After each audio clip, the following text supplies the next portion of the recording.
Welcome to Understanding the Pregnant Workers Fairness Act, what managers need to know. In this video, we will provide an overview of the Act, describe manager do's and don'ts, explain common accommodations, and share key takeaways.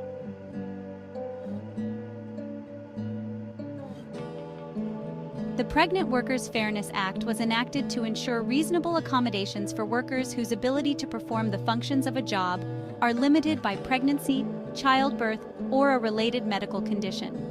On April 15, 2024, the EEOC issued its final regulation to carry out the law, which went into effect on June 18, 2024. The Pregnant Workers Fairness Act does not replace federal, state, or local laws that are more protective of workers affected by pregnancy, childbirth, or related medical conditions.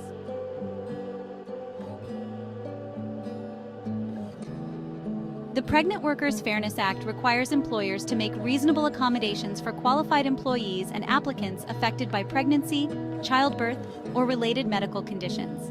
It requires an interactive process between employees and employers to determine appropriate reasonable accommodations. The Act intends to prevent employees from being forced out on unpaid leave or out of their jobs. The Pregnant Workers Fairness Act is different from the ADA, which protects workers from discrimination based on disability and similarly requires covered employers to provide reasonable accommodations to a qualified individual with a disability, if the reasonable accommodation would not cause an undue hardship for the employer. Unlike the ADA, employees do not have to suffer from a disability in order to receive accommodations under the Pregnant Workers Fairness Act. The Pregnant Workers Fairness Act is meant to reach conditions that are modest, minor, or episodic. Pregnancy, childbirth, or related medical conditions includes, but is not limited to, uncomplicated pregnancies, vaginal deliveries or cesarean sections, miscarriage, postpartum depression, placenta previa, and lactation. Pregnancy-related conditions include current, past, and potential pregnancies. Employees affected by pregnancy, childbirth, or related medical conditions must be afforded reasonable accommodations. This may include the temporary suspension of any essential function of the job. How long is temporary? It is generally 40 weeks with respect to a pregnancy and case by case with respect to childbirth and other conditions. Postpartum accommodations require a renewed analysis when the employee returns to work.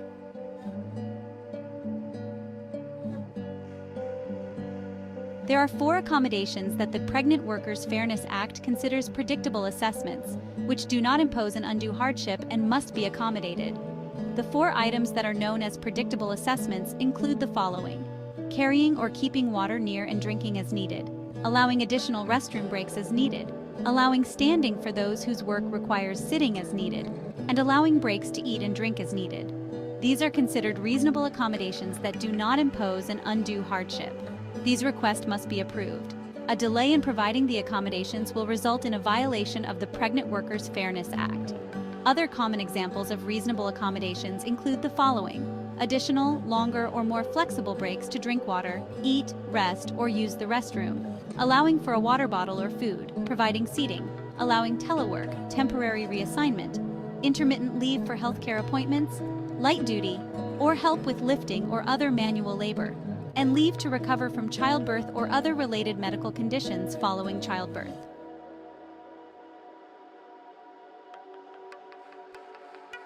Managers should immediately notify their human resources business partner and human resources leave when they become aware their employee needs an accommodation due to pregnancy or related condition. Employees or applicants are generally responsible for initiating the accommodation process under the Pregnant Workers Fairness Act. The need for an accommodation may be verbal.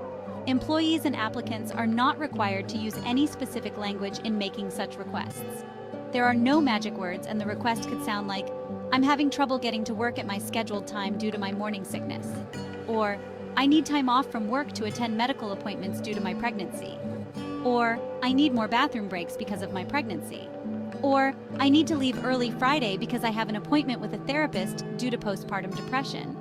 Managers are responsible for engaging in the interactive process with employees and applicants who indicate that they need an accommodation. When a manager learns of a pregnancy or pregnancy-related condition, they should notify their human resources business partner and human resources leave. Similarly, when a manager learns of a requested accommodation, they should immediately notify their human resources business partner and human resources leave.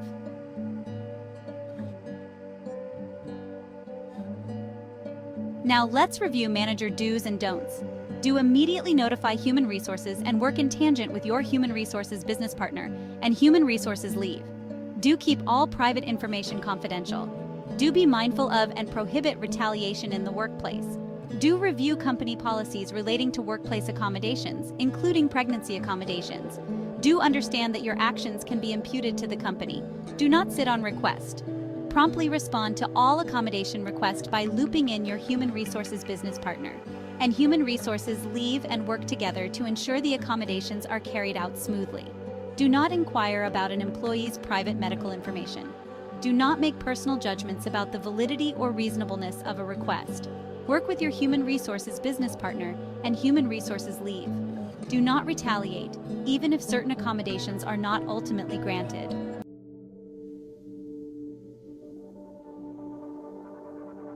In summary, workers do not need to use specific words to request an accommodation to begin the interactive process. Once an employee requests an accommodation, immediately engage in the interactive process. Limitations may be minor and may be associated with an uncomplicated pregnancy. This may require accommodations that are easy to make. A worker may need different accommodations as the pregnancy progresses, as they recover from childbirth, or as the related medical condition improves or gets worse. And finally, retaliation for seeking an accommodation under the Act or assisting another employee and seeking an accommodation under the Act is expressly prohibited.